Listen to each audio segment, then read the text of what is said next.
So, the weekly live service in current racing games is honestly in a very weird spot. And to be real, guys, I kind of think a lot of players are probably in a very similar thought process here because we can all agree, for one, let's talk about this for a second. So, obviously, in Forza Horizon, we have the festival playlist. In Motorfest, we have the summit structure. And then also, I will include Gran Turismo 7. We will have the weekly little challenges and different things in there to get like different tickets and all that and different things you can get from cars and all that. Kind of like a roulette ticket, I think that's what it's actually called. But another game I can also include in this, even though it's kind of who knows where this game is at this point, is Test Drive also having the live events. Now, the thing about this, though, is I have to say, is the live service model for me with these games, man, it's really supposed to create engagement in them, but honestly, it's kind of predicting like a burnout loop that I feel like is hitting every single game at this point. I mean, to be real, guys, let me ask you all this. How many of you guys log on to Motorfest or even Forza or even Gran Turismo every single week just to do that said thing like the summit or, the festival playlist? And then once you're done with that, you are pretty much moving on to other games as it's basically a checklist for you every single week. I kind of been thinking about this a little bit because we all do know a lot of these games really are meant to try to suck you into them, or a system that is kind of designed to work in a way, at least they think it does anyway, to keep players engaged. But it seems like when really looking at it, though, it's not really keeping players into the games long enough. And this can really go into a few different problems. For one, guys, I have talked about this before, but in Forza Horizon, we all do know the festival playlist is honestly probably just a chore list for most people now. They will jump in there, do the events only because they have to in a way, and if the cars were not in there, they probably would not even bother doing some of the exact same championship races you have probably already done 10 times. So it's honestly a little bit repetitive when you do look at it like that. Same thing can be said for Motorfest. You might look at that and go, oh, look, an old vanity item, or, oh, look, another car I already own that's in gold there. So they're pretty much reusing the same things in that game that is similar to Forza Horizon, where you might look at that and go, okay, well, I could do this, but I also don't really need these items and stuff, so I won't even bother jumping on and doing these races because I've already done multiples of these races, probably 20 or 30 times before in different summits, and also the skills, I've done those way too many times, so why should I bother when it's basically an old vanity item or a car that I already own? The other part I kind of thought about with this, though, is we all do know these games have been using this same design for a while now. I mean, we all do know the Crew 2 back in the day, which I'll show some footage of this in the background. We all do know this game also used the Summit design. I think it was in 2019 or something when it came, something around there. It started that overall weekly thing back then. We all do know Forza Horizon 4, which is also a little bit older, did indeed have some of the festival playlist style back then, guys, which we all do know, again, is a little bit older. So they have been using these same style live service designs for a straight minute. And to be honest, I'm kind of starting to think that the overall live service weekly thing that they're trying to do with these games, and to be real, I will probably talk about the entire live service update issue with this stuff too. That's like a separate topic because I can really rant about that a little bit. But for today, though, I really wanted to focus on the entire side of, okay, well, we have a weekly design that will bring players back into the game, that will keep them engaged in it. And the funniest part is I kind of feel like it's not really helping where it is going to keep players on the game, guys, okay? I mean, we all do know a lot of the games have dropped off. Forza Horizon have also dropped off. Motorfest, I mean, most racing games are kind of in a very odd spot, to be real, which I might even touch on that in a separate video, because that's something I've also wanted to talk about. Racing games for me have been in such a weird place, man, that I have literally looked at the weekly stuff coming out in these, and guys, I will do some of it and then basically get off the game, and I bet you a lot of players will do the playlist or do the entire summit or whatever it is, or the live events in, Test Drive if you're into it, or even jump on GT7 to get like a roulette ticket or something like that. Do all of them and then basically get off afterwards, as they might look the previous week and go, oh, look, okay, so this is coming next week. We'll end up getting this car, this vanity item. We have these two other cars here that are also rare. This event has this car, so I should probably jump on and do all of these. And, ooh, look, a good high-level roulette ticket in Gran Turismo to help get me, at least possibly, a better car. So I understand that stuff might end up dragging you in, but I also feel like a lot of the time, a lot of it is filler content, guys. I'm going to keep it 100.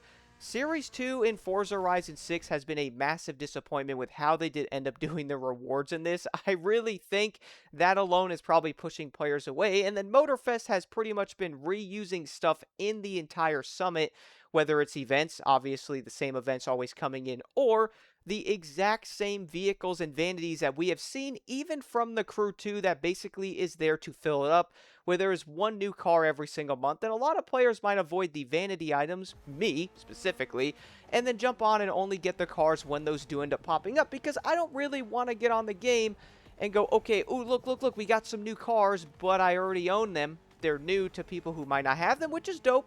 And then we also have the entire FOMO side of it that the games sometimes require you to get on during that week, or you will end up missing out for possible months if you don't log on to the game and get it, guys, okay? This is the entire design to get you to log on to the game every single week. Now, some of the arguments there is, well, if you can't get on the game for an hour, then that's your problem. Well, some people are busy, bro. Some people have things going on. They might not be able to get on that said weekly update that's designed to get you onto the game and keep you engaged, even though most people get engaged for about 40 minutes to an hour and then go jump on a different game that they actually want to play once it's done, as it's simply a checklist of what you need to get done on the game, bro. This is something I've been thinking about a little bit, man, guys. And look, a few of the other things that tie into this a little bit is the entire live service design and games in general probably just have a lot of people fatigued at this point. And it seems like racing games really are suffering from this a lot, dude. I think racing games are in one of the weirdest spots I've ever seen. I've been doing YouTube for a while now and playing a lot of these games. I mean, heck, guys, I've been going back and playing PS2 games, PS3 games. I'm also starting to get some games for the Xbox now and stuff like that. I'm thinking about getting a 360 Slim, so I can kind of go back and play games that the Series X won't run or something like that, which seems like a pretty solid plan, like going back and playing Test Drive Unlimited 2 or some of the other racing games that simply don't come on to the Xbox Series X. Like, for example, I even thought about getting the enhanced version of Most Wanted 2005, even playing through that, doing videos on those type of games and stuff like that, guys, just to mix it up. But it also shows you that if a lot of the newer racing games are sending players back to the old ones, don't y'all think that is a little bit backwards of what's supposed to be happening, man? What's that one thing? We are definitely evolving for sure with everything, just backwards. You know what I mean? We're literally evolving backwards, and it kind of makes me go, dang, a lot of players are kind of looking at this stuff going, all right, well, we are evolving, but we're clearly not going in the direction that we should be going, as a lot of the games are taking such a weird direction. I've been seeing a lot of people talk about the summits, talk about the entire festival playlist, on how people are kind of just tired of it. It's not all that fun. It's kind of repetitive. The rewards are not even that good half the time, guys. I'm really hoping in Series 3 that will change, because Series 2 for me really made me go, dang, so this is really the entire month of what they're doing? I don't even know if I have confidence in the next series, dude. And then when Motorfest launched, another example, I looked at the Motorfest summit and went, dang, this is like really boring compared to the Crew 2 summits, which for some reason were literally so much better, bro. The Crew 2 summits were way more fun to me. I enjoyed the crap out of them. And I look at the Motorfest ones and I'm like, these are literally dumbed down and they keep using the same events. And then I look at the festival playlist in Forza Horizon 6, and guys, to be real, the festival playlist in 5 was better, bro. It was literally better. Now, I don't know if they removed the entire event lab thing because they're like, okay, well, maybe we could fix the FOMO thing. Hopefully, that's the reason why. And then you look at the one in Forza Horizon 6 compared to 5, and you're like, bro, this kind of went backwards, man. It like forces you to do some of the other ones, whereas the one in 5 kind of makes you go, okay, well, I could do this, this, and this. I don't have to do that. I don't have to do this. I really do not understand what a lot of these companies are thinking, man. I don't understand the entire thought process behind the live service thing. Is it these super higher up people going, oh yeah, this is what people want. Look at our player numbers increasing every single week, one day a week, for a few hours, and then it drops. Is that really going to help you, bro? Is that seriously engagement that you're looking for? Because for me, it does not make any sense, man. I really do not understand why any of it is designed like this, because I think it really could be better and not actually suck you in like that in a negative way. It's sucking players in to do a chore list because they have to do it, because the FOMO side of it, if they don't do it, they have to wait weeks or even months before they can get their hands on some of the items, and the entire design of it has that item locked in there to suck you into in a negative way that most players don't even want to deal with at this point. And what I did mention a little bit earlier in the video is simply down to the fact that a lot of this might honestly look really good on paper. Like the overall live service weekly design probably looks amazing to them on paper, but I feel like after it has been practiced for so long and or in the games for so long, at this point it's what, 7, 8 years now, something around that, to where it's kind of the same thing. I really do think it's starting to just wear players down or even just wear them out at this point, because they're like, man, this is the same thing we've been doing. Isn't there a different way we could do this to keep players into the game? Guys, you know what? Let me know what y'all think in the comments below. I am super curious to see what you guys have to say about the entire live service design in these racing games. Tell me about the issues, guys, that you are also noticing with it as players yourselves. I know I cannot be the only one looking at this stuff, man. It could be Gran Turismo 7, Motorfest, Forza, it could be Test Drive Unlimited, whichever one it is. I'm seriously curious to know what y'all think about the entire design of how they are doing these weekly updates to keep players engaged. Whereas I'm really starting to notice it's kind of just pushing people away, but it's also kind of a rinky-dink way to keep players engaged in a game, because a lot of the events are repetitive, a lot of the stuff is repetitive, a lot of the rewards are kind of repeated, and most of it. And also, we're starting to see more of that now, which is kind of wild, but it's really not going to get people into a game. And the biggest thing with that, though, is especially long-term, man. Forza is brand new. The game has been out a little over a month, and we're already repeating a series. I'm really hoping Series 3 is better, and I really wish that in the next crew game, they actually change around the summits to make them really entertaining, or at least different, like how they were in the crew 2, and they don't just dumb them down, because honestly, I don't think people like it.